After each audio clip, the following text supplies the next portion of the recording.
Good morning, everyone. Welcome to those who are visiting this morning for the baptisms and dedications. It's really good to have you with us. My name's Hanelle. I lead the church with Ben, who's just been leading the service, and you're really welcome here with us this morning. And also a warm welcome to those of you who are new or visiting today for the first time, and welcome to those watching on YouTube. Just if you've come in late, just to say again that the first Sunday of every month, we have a Newcomers Lunch, which is an opportunity for anyone who's new to the church, figuring out if they want to make this their home, to ask any questions to Ben and I. It's over at the vicarage next door, and we tell you a little bit about the vision and values here at St. Peter's and how you can get involved. So do put that date in your diary, 6th of February. But yes, a little recap on something Ben started at the beginning, which I'm just going to tell you about, which is the life course. Now, how many of our church family have heard about the life course the last 2 weeks? Everyone's like, are we still talking about it? Has it not started? Can you stop going on about it? But there are some new people in the room, so I will tell you again. The life course starts this Wednesday. It's a wonderful course, which I have done obscene amounts of times and invited many friends and family to. It's an opportunity to ask the bigger questions of life. Why am I here? What are we doing here? What is my purpose? Why did God put us here? Or maybe for those of you who have had a journey of Christian faith, asking questions that you've never really asked before, like why did Jesus die? And was he just a really good storyteller? Lots of questions can be answered in this course, or maybe not answered. An exploration for those who come, and I couldn't recommend it more highly. As Ben said, the first 2 weeks are really broad, really looking at meaning, and then as we go into the third week, we really look at the claims of Christianity. So you can come just for a couple of weeks. We won't chase you down if you don't come back. It is really a good opportunity to just take some space and think about how you're feeling about life and spirituality. And I do encourage those of you who are in church today for the first time, who have never asked those questions, please do come on the course and do ask the friends who invited you, because they may be able to answer some questions too. But today I'm going to be talking about this invitation Jesus has for each of us. It says in that verse about an invitation. And I just want to say again, for those who are visiting today, you are very welcome to fall asleep around now if you're not interested in hearing. But I have a bit of my testimony about how I came to meet Jesus, and I'm going to be talking a little bit about that. But even better, I want to tell you, which Ben didn't mention, is that next week we've got an amazing celebration happening here. We've got 3 members of our church family who are going to be baptized. We're going to have a big hot tub here, and they're going to be baptized, and it's really fun. It's a really good one to invite friends to, and that's going to be a great opportunity, if you do have questions, to hear other people share about how they met Jesus. And as a church family, I encourage us all to come, because we really want to cheer these family members on and say yes with them as they do that, and it takes a lot of courage to do it, so do come along. Good. So last week, Ben asked us a question. How excited are you about telling other people about Jesus? He told us a very vivid story of his love for VR, virtual reality. Over Christmas, we had a fun opportunity to use those virtual reality sets. Anyone else had a go? Not many people yet. It's not really taken off just yet, has it? But Ben obviously hasn't told you about it, because Ben's become a VR evangelist. An evangelist is someone who just wants to tell other people about this thing. So he's been telling a lot of people about VR. And then he put me in this really boring camp of being an online shopping evangelist. Now, I just want to say I'm a lot more exciting than only talking about online shopping. But I do just want to admit that I've moved on to being an Aldi click and collect evangelist. Now, have I caught anyone out? Have I made anybody else turn to click and collect?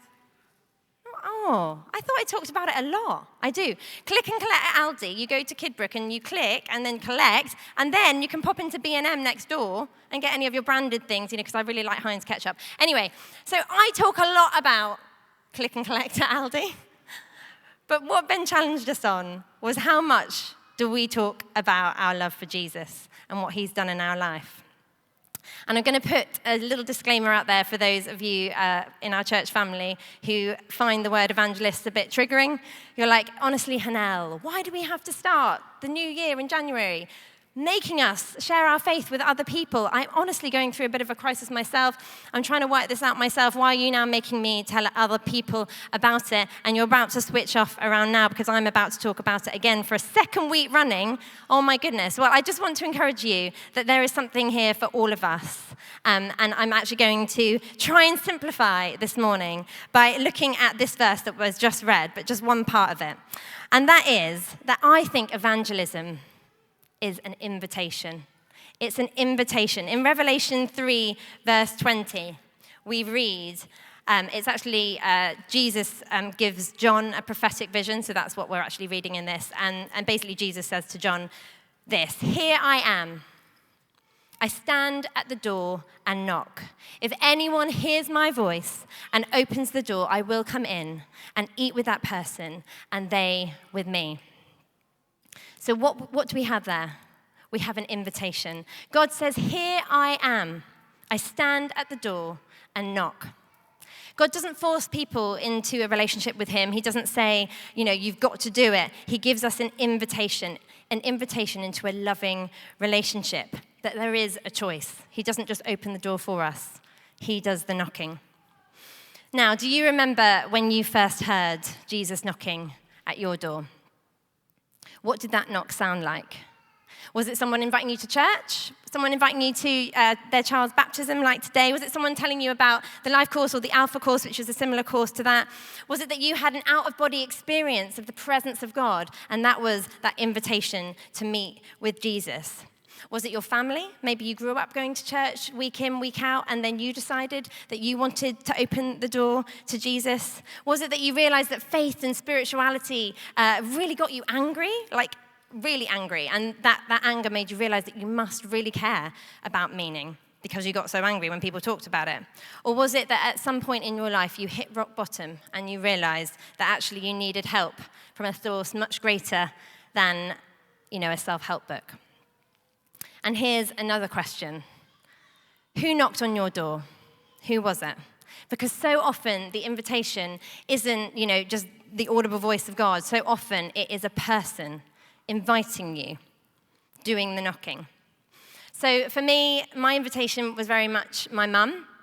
I grew up in a Christian home. My mum and dad took me to church, but it was my mum who I would say was my invitation to meet Jesus. She lived her life really with Jesus. She was always, found in a corner somewhere reading her Bible, annotating it. She had so many highlights in her Bible, and I always want to understand what the color code was. She, almost digested the Bible. She absolutely loved inviting people into our home, so it wasn't just something she did on her own. Our home was a place where everyone was welcome. We often had people live with us. We had a real sense of family in our home and everyone being welcome, and I know this was my mum living out her faith and sharing her love of Jesus with others. She wasn't a hypocrite.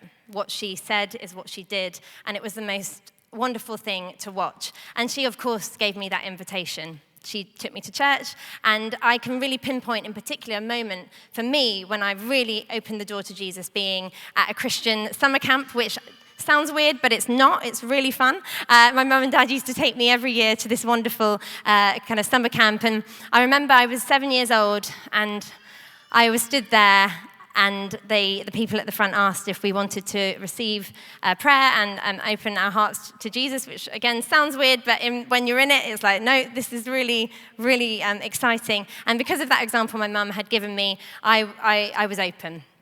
And in that moment, I opened my hands, and I have never in my life had an experience like that again. I was completely bowled over by what I know now is the Holy Spirit. And I couldn't stand. I fell to the floor, and while I was on the floor, I had this amazing picture of God reaching his hand out to me and me taking it. And I definitely know that was my moment of yes. That was my yes to Jesus. And let's just not get too het up on me falling on the floor and all of that stuff. What I want to focus on is the invitation. My mum giving me that opportunity to meet with Jesus. And just to say, I know I was 7 years old, and the skeptics in the room may think, yeah, but you're a kid, you were easily influenced. I would say actually children are the most open because they haven't had all of the stuff and all of the shame and all of the doubts put in their minds. And I would say, for me, my journey after that, of course, wasn't just straightforward. I had my ups and downs, I had my questions, but I would say I can definitely think of invitations I had time and time again of Jesus knocking and saying, open that door a little bit more, a little bit more. And and I would say thinking about that, and even for me this week, thinking again about that moment for me has been really exciting. And I want to encourage you, church, to think about that moment for you, when that moment was, how it happened, and do in your villages talk to one another about that, or maybe you're going for lunch after church, talk about that moment, because it is so significant for each of us and different for each of us. And that's the exciting thing, is that he's not going to do it the same for each of us. The invitation is going to be different for everybody. And as we talk about it, we realize just what a creative God we have in how he speaks to us and meets with us. So think about that. Rarely does Jesus actually appear to people, like, in like kind of visions like this, or even audible voices. So often he appears through people like you and me. That's how he comes. That's how he knocks on the doors of people's hearts. I mean, he doesn't do it himself, because he did it 2,000 years ago. So it's very well documented in the Bible. We read about Jesus being here on earth, and it's very well documented. But he then says to us that we are his power and presence here on earth. We are the people who are to do the knocking. We are the ones to reach out to our family, to our children at home, to our friends, to our colleagues, to our neighbors, to random people we meet. It is for us to do that, to make that invitation. And it isn't just for the extroverts in the room. And it isn't just for the people who feel confident.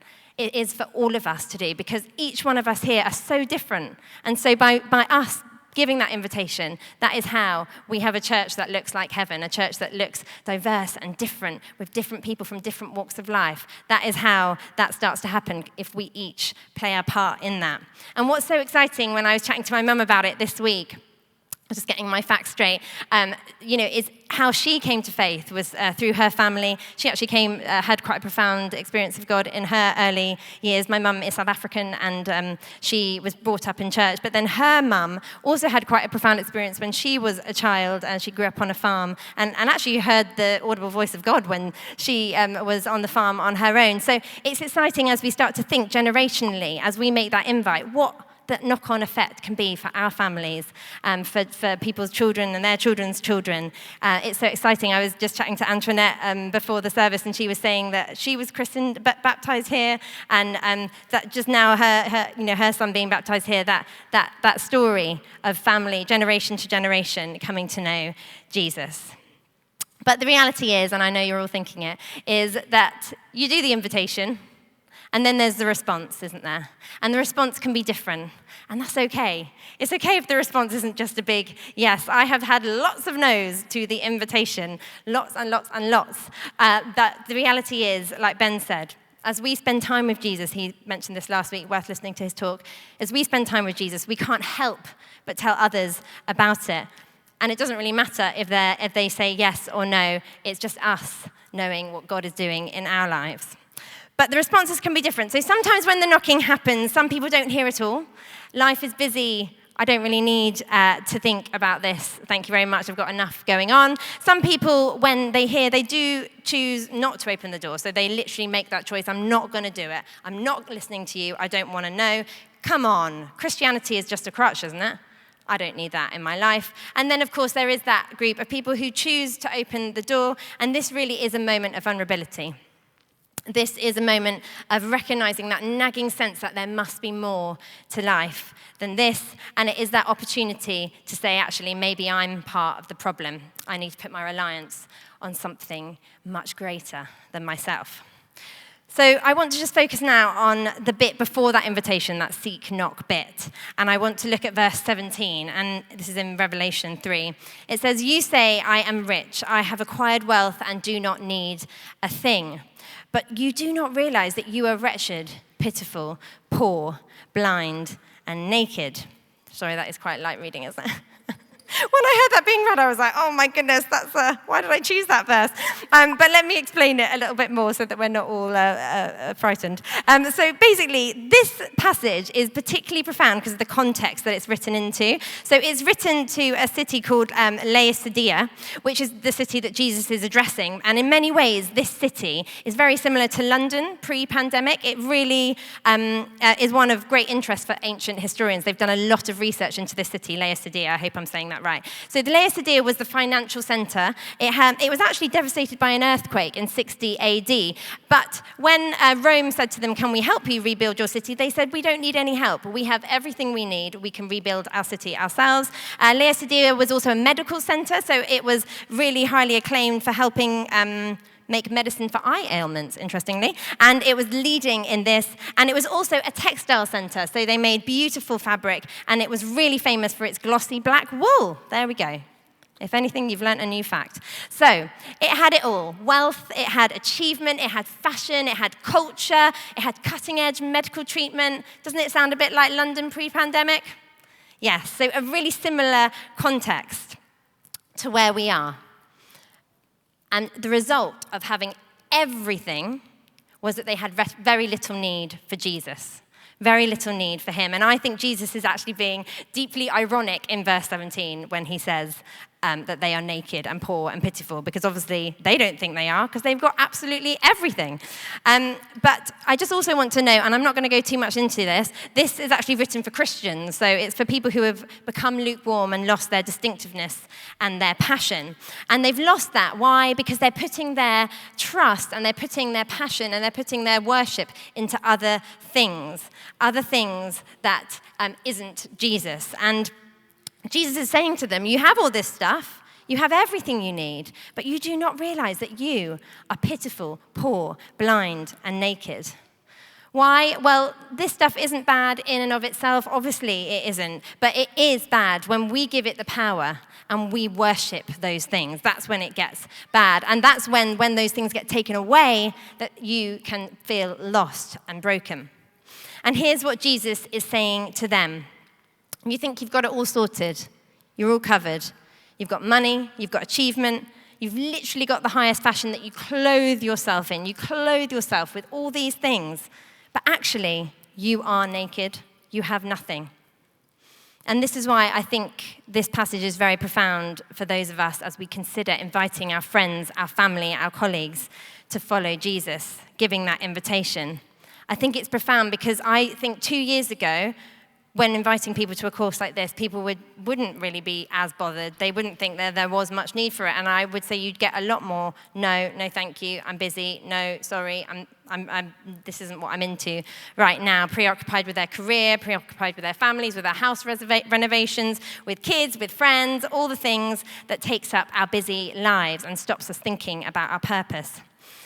They did have no need at that point. But then the last 2 years have happened. I know we're all trying to forget that the last 2 years happened, but they did happen. And we experienced this global pandemic, which has left us in financial ruin. And we realized that money is actually really, really fragile, isn't it? A virus that had scientists and human brilliance playing catch up. They were all flawed what to do with this virus. And then, of course, a number of government-sanctioned lockdowns, which separated us from our family and our friends, not just once, again and again and again. All that stuff. And many of us were left feeling wretched and poor. Many of us were fumbling around in the dark. Many of us may have felt stripped naked from everything we'd previously clothed ourselves in, the stuff that we'd invested our time and energy into. And here's the point. The pandemic is very much not from God. It is not. And it's deeply tragic. I think it's a real symptom of the broken and fragile world that we live in. But I will say to you now that I do think that because of the pandemic, there is a huge opportunity for the gospel. There is a huge opportunity for an invitation. And I would say many more ears and hearts open to receive that invitation and to figure out what on earth this life is all about. So there is an opportunity. Because we are living in a world that is ready to hear the knocking of Jesus. I'm definitely experiencing that in my conversations with people much more open to figure out what on earth is going on. And it's definitely a world which house is not in order. We have not got it all together. That is obvious. And I think the world is ready for this invitation to open the door to the person of Jesus.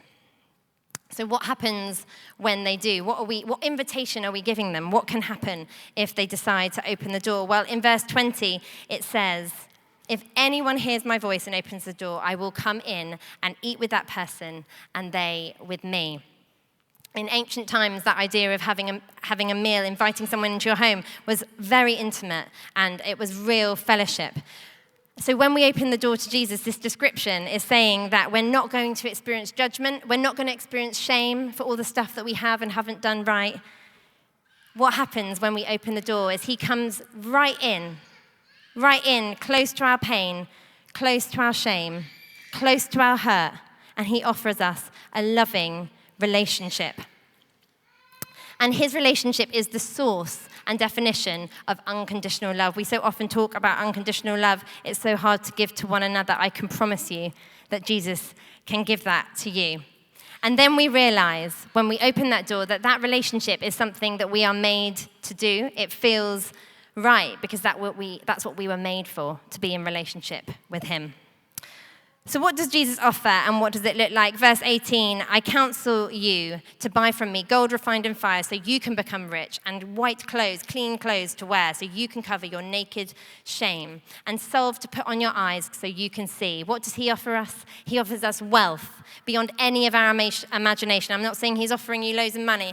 I'm saying that he offers you his riches, his love, his glory. And the reason he uses kind of gold refined in fire, when gold goes into a fire, it's actually quite dirty, and then in the fire it gets completely refined and it comes out pure and beautiful and spotless. And this idea of being refined by his fire is that as we allow him to come and breathe his Holy Spirit on us, that is, we become refined. So we become better versions of ourselves. We become basically more valuable. And then he gives us fresh clothes to wear, pure, blameless, spotless clothes to wear. We are clothed in his glory and splendor, garments of Jesus. Now, Jesus lived a blameless life. He lived a blameless life, yet he took on shame and all our sin onto him on the cross. Now, if you've got questions about this, come on the life course. We'd do a whole week on this. So he took that onto his body, and he went through all of that pain, and then he rose again, and he left us his Holy Spirit so we too can receive his glory and splendor day in, day out, not just on a Sunday, every single day when we come to him. Garments of grace is how he describes it. We don't deserve it, yet he gives us this beautiful, fresh clothing. And then healing ointment, we read in verse 18. He gives us this healing balm on our eyes when we come to know him. And this gives us perspective, fresh perspective that can only come from him, not through, earthly claims, but through our heavenly Father. And it actually says later in the passage that we then can be seated next to him in heaven, that sense of having that perspective with our Father. So when we open that door and we allow him in, we get riches, new clothes, we get healing, and it truly lasts through the fiercest of storms and the hottest of fires that no pandemic can take away from us. It's lasting. It's not just something that's short-lived. So back to our friends, family, colleagues, neighbors. This really is a time to invite people to meet Jesus. I really think there's such an opportunity here for each of us, wherever we're at. Or maybe it's for you to figure out where you are in the door opening. Maybe you feel like Jesus has become a bit muffled and it's just a creak in the door. Maybe you need to open the door wider to receive more of this stuff that I've been talking about this morning. Now, I just want to say, and Ben mentioned this last week, but I'll say it again. The life course is a really good opportunity for us as a church. It's a really good opportunity for us to invite our friends. But it's a shame that it feels like we put everything on a course. Because let's be honest, we are able to answer these questions. We are able to do this ourselves day in, day out. But the course is a really good opportunity. So the hope is that we will continue to do this day in, day out, that it won't just be, January's here. All right, I'll think about inviting people to church. No, this is a lifestyle we would love to see become part of our culture here at St. Peter's. But I would say, here's myself, if you did fall asleep, you can wake up now. It's good for us because it gives us an opportunity to ask questions. I have been on this course, as I said many times, I've asked many questions whilst being there, and it has only strengthened my faith. I've brought friends along and enjoyed doing it with them. So it's good for us. I think it's good for those of us who want to grow more in confidence in sharing our faith. So you can just come and observe and see how it all works. So I think it's really good for us as a body, especially as we're coming back together post-pandemic. And I think it's great for the people that we invite. I think it's brilliant. I often invite friends, close friends. Many of my friends have received an invite multiple times, and often it's just no. But I would say, if you're frightened about inviting friends, what I find really wonderful about this course for friends that you have known for a long time is that it's really strengthened our relationship. So they've then been able to see things from my point of view, even if they're not up for Christianity and they don't think it's for them. Has been this sense where our friendship has been deepened. So I did feel led to encourage those of you who have got really close friends and you're a bit scared because you don't want to lose your friendship with them. Actually, it's really deepened my friendship with many people, and it's allowed them to see a little bit about, why I do this every day. I mean, this is also my job, so they're a bit like, why are you doing this? Which has been really helpful for us. And it's good because it assumes no knowledge of Christianity as a course. It doesn't really mind if you have no idea, but also it's really good because it's not judgmental in any way. You can come as you are, ask big questions, small questions, no questions. The point is people can come as they are. And actually, some of my best friends, like I said before, have been with people on this course because it's been such a kind of pivotal moment in people's lives, and it's such an honor to watch people explore. But our job is just to invite. Now, as I said, this isn't just for those of us who have done this before. This is for all of us. There's a flyer on your seat. You can just take that one, or you can find on our website the e-invite, and you can send it out. Now, for some people, they go far and wide. They just ping, ping, ping away. They send it to everyone they know.